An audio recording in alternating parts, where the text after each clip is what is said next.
Hey everybody, Matt McCarthy back at the Studio 34 Fantasy Sports Network here in Rockin' Riley's in the Renaissance Hotel on West 35th Street in New York City for Rugby Wrap-Up. And we have Mr. Frankie Horne, the BlitzBokke legend. We have Mr. Paul Holmes, a South African who is also part of Tiger Rugby, and his partner, Mr. James Walker of Tiger, who also sat in with the previous two segments, which you guys witnessed while you were in the studio. And I wanted you guys all to witness that because you guys are doing business in the United States in the business of rugby, like I'm trying to, and all of this stuff impacts us directly or indirectly, right? Now, you founded Tiger, is that right? That's correct. But then in the notes it says that you're an original partner, so that would imply that there was one before the other. So I think what's important to I'm paying attention to this stuff. Yeah, you should. No, so the original vision of Tiger Rugby and exposing US players to high-level competition and rugby around the world was James' initial vision when he was out at Belmont Shore, but I think actually at Oxy before that. Oxy Old Boys, yeah. I played a match with them.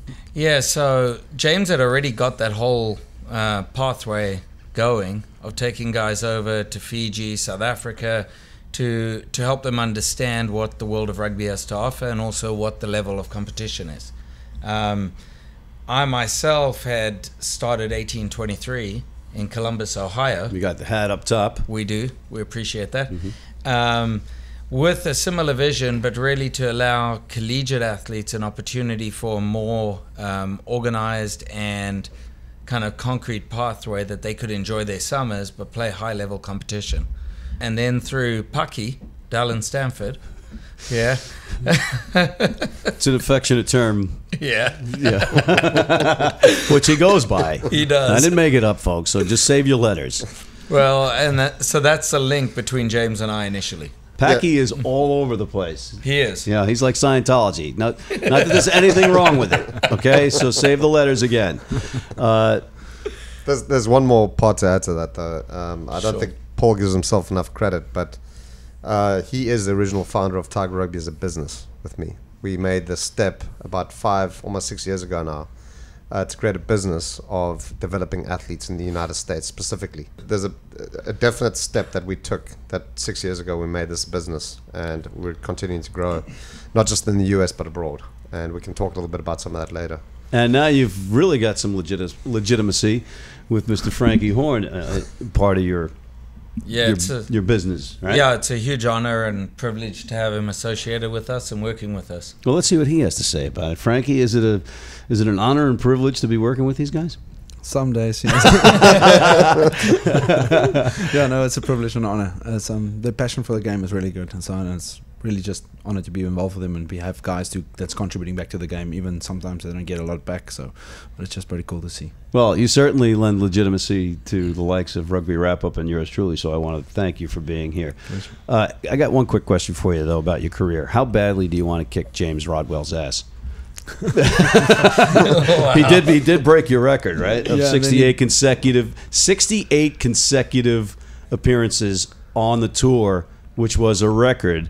And then Rodwell, another freak of nature, broke the record. And then he busted his knee the weekend after that, so it's the curse of the... Yeah, it's the curse of the record, curse. Right? Yeah. So, Roddy's a good guy. He's one of the workhorses. DJ Forbes, these guys have been contributing back to the game.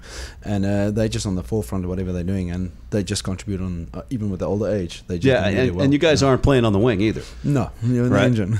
Yeah. Great career. Thank you. Testament to your career is that your coach, Neil Powell, was actually a teammate of yours. Yeah, right? Neil started, he was my first captain when I started in 2007. I've been actually involved with the Sevens from 2006, and camps in and out. But Neil was my first captain and then second coach. And it's just a really awesome guy. I had the opportunity to witness some of your play in Vegas on the sidelines. The impact, folks, it was like cars crashing, and you got the likes of Forbes, who you mentioned earlier, and you and Rodwell, and these guys always coming out with scrapes. It wasn't like any match you didn't come out with something. Right? It's not pretty. Yeah. And then, your reporters would be doing interviews with you and you'd have no idea. Yeah. That you had like, I got. By the way, you've got a rake mark across your forehead, and just do it. Okay, great. All right, so you heard all this stuff. These guys have been around it a little bit more. You're getting the exposure to the USA Rugby Congress and what's going on. You got the likes of a Tony Ridnell who's making good points, but he's not going to be able to do anything this go around per se. He's got to go through the channels from what we're hearing. What does this mean to you in terms of a businessman now? Man, it's really hard because every country and every union that I know of, they have their own political issues. It's not all smooth sailing. I mean, South Africa's got their problems. I'm pretty sure most countries do. And what's happening here is just a teething process, I think. I mean, the US game, everybody knows it's the sleeping giant of rugby if they can get all their ducks in a row. But we've been saying that for years. That's why they need to get the ducks in the row to get to that point. Yeah. And I mean, it starts with grassroots development. It starts with getting the culture out, getting it from a younger age, not just converting crossover athletes at an old age, but needs to start to develop that whole culture, that whole in rugby environment, and also get the right people in the right places. It's no point just getting guys. It's in a business environment. Just swap over to sport. They need to live and breathe this in order to make it happen. And this is what you guys are doing, pretty much. You've got these academies popping up. Tell us about Tiger and the ODAs and all that, and explain what an ODA is to the folks at home that don't know what it is. ODA that was originally started by Alex Magleby. It's Olympic Development Academy. They changed the nomenclature to NDA, National Development Academy. It's a little bit of an alphabet. Was it the same time that they had to change the IRB to the WRO just to confuse people? Yeah, it's a little bit of an alphabet soup. But we've kind of kicked around, Paul and I, about the idea of maybe withdrawing from that at some point. It's a bit tough when all these ones are popping up all over the country and they get stuck in the same box as you. We don't quite agree with some of the methodology and the vetting process, or if there's even a vetting process. But it's important. You mean that in terms of the academies working? Yeah, with it's important. And I will say, I mean, we were up here in the Northeast this weekend because we've got fantastic relationship with the Northeast Academy guys. They've done an unbelievable job. That is a real ODA. What we do is more of a... Or NDA. Or NDA. What we do is more of a residency academy. And we do high-end camps with the likes of IMG that we just got done with. In Florida. In Florida. And obviously with what we're going to be doing in South Africa, which we can talk about. But it's a little bit frustrating that the national body doesn't back us as much as I think they should. If we're a qualified vendor that's been properly vetted, they should be leaning on us more. It's just about transparency. And your previous guests were talking about that. And, it's frustrating all the way through the constituents on that. We're going to get back to that transparency thing with the potential vendors right after this break. If you're just joining us, this is a big match and a big moment as Clijsters toes the line. You know, John, Anderson has really been struggling out there today.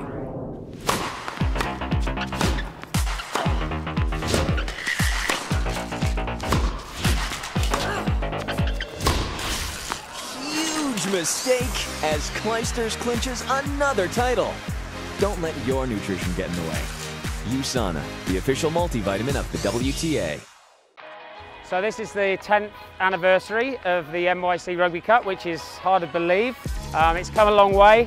I think we've got over 60 teams here today, and they're all kitted out, representing different teams from across the country. We've always had a theme every year, and this is the culminating event for our partner programs and our community programs that work with us throughout the year to come and showcase their skills and their go-forward attitude as well. So it's super exciting to be celebrating the 10th anniversary.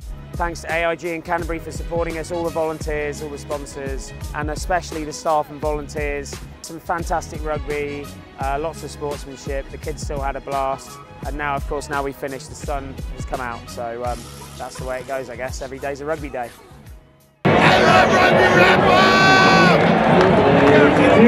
RugbyWrapUp.com is my father! Get in there deep. Hey everybody, welcome back to Rugby Wrap Up here at the Studio 34 Fantasy Sports Network at the Renaissance Hotel on West 35th Street. Mr. Frankie Horne, the BlitzBokke legend, Mr. Paul Holmes, and Mr. James Walker, partners in Tiger. Guys, we just left off on a cliffhanger with the problems with the business end of this thing as it relates to USA Rugby and transparency in picking vendors. It doesn't seem to be, and I've looked into this too, it doesn't seem to be a completely fair process. And it's not taking away from anybody because there's quality organizations out there. But you want to pick up on that? Yeah, I'm not sure. I'm not saying it's not a completely fair process. I just think it's not clearly defined what an NDA is and what the expectations are as far as deliverables from both the union and the NDA itself. So from that position, it's a little bit tough for us because we view ourselves as something completely different. We're a private company doing different things. And we feel like we could have a better dialogue sometimes with the union. It's not like we don't talk. We talk all the time. But we believe we're an underutilized resource at times. So, for example, we just had this fantastic IMG camp down in Florida. The facilities are second to none.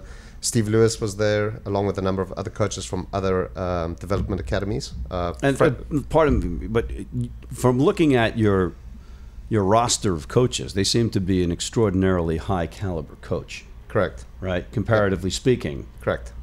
And it kind of would make sense to have you we've guys always focused on quality over quantity because that's what's ultimately going to help develop the players quicker. Right. Yeah.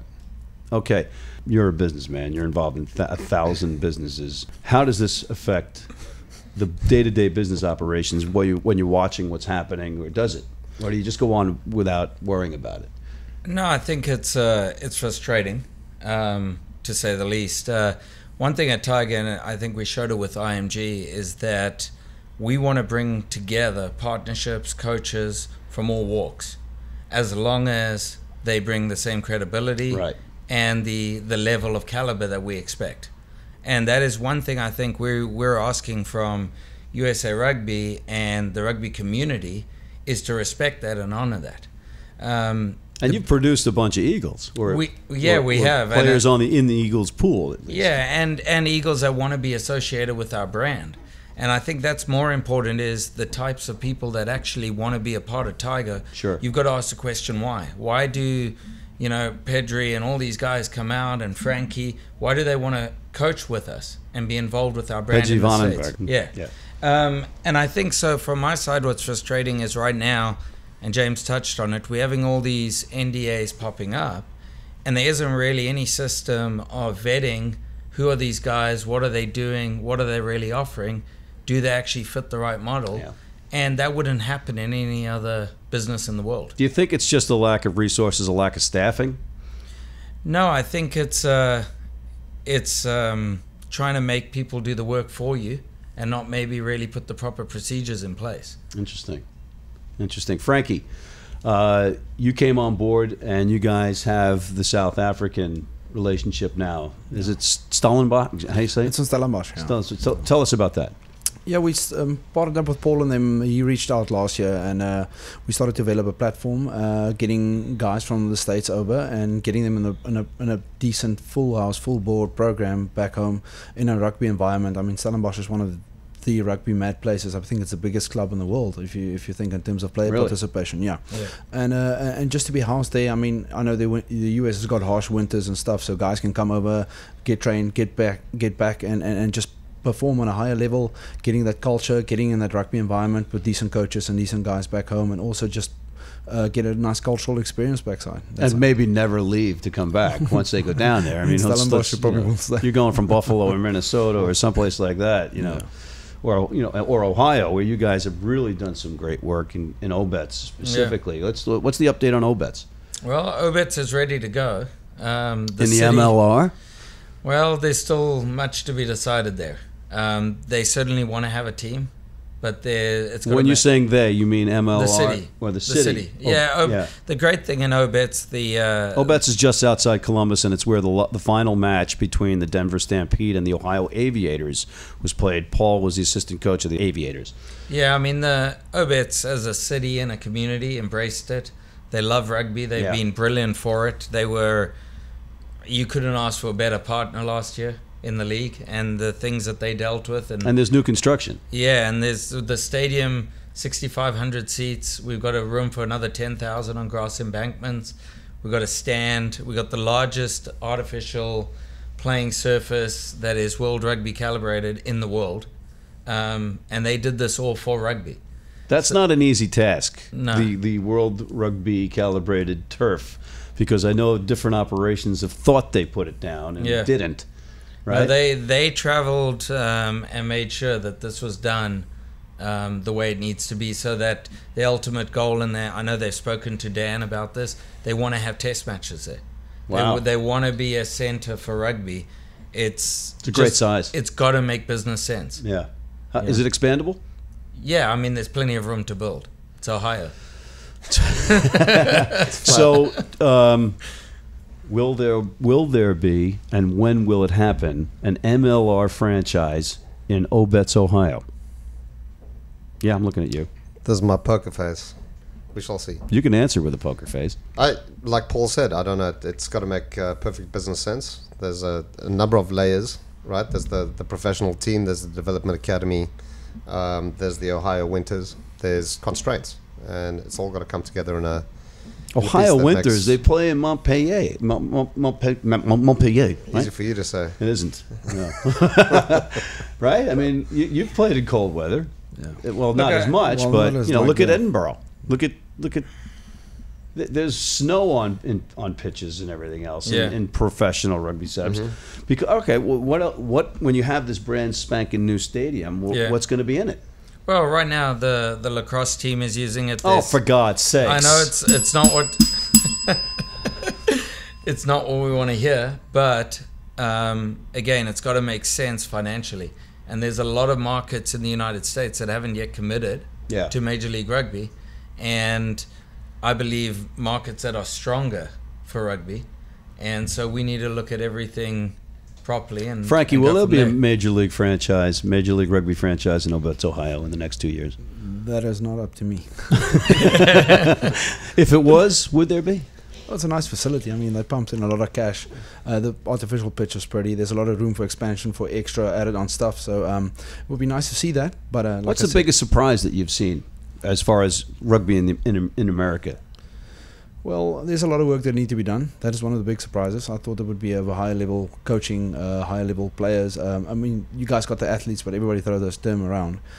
It needs to have the whole buy-in from everyone, and that's from top down, bottom up, everywhere, which way you look. So there's a lot of work that needs to be done. So we can, it's a lot of improvement, but there's a lot of people that's really passionate about the game, and I'm pretty sure if everyone harness them together and they can figure out something to make it work really well. Well, if anybody knows about passion about the game, it is you, my friend, because there's nobody that worked harder on and off the pitch to establish and achieve the career accolades that you deserve and won. Thank you for a many enjoyable match watching you freight train people.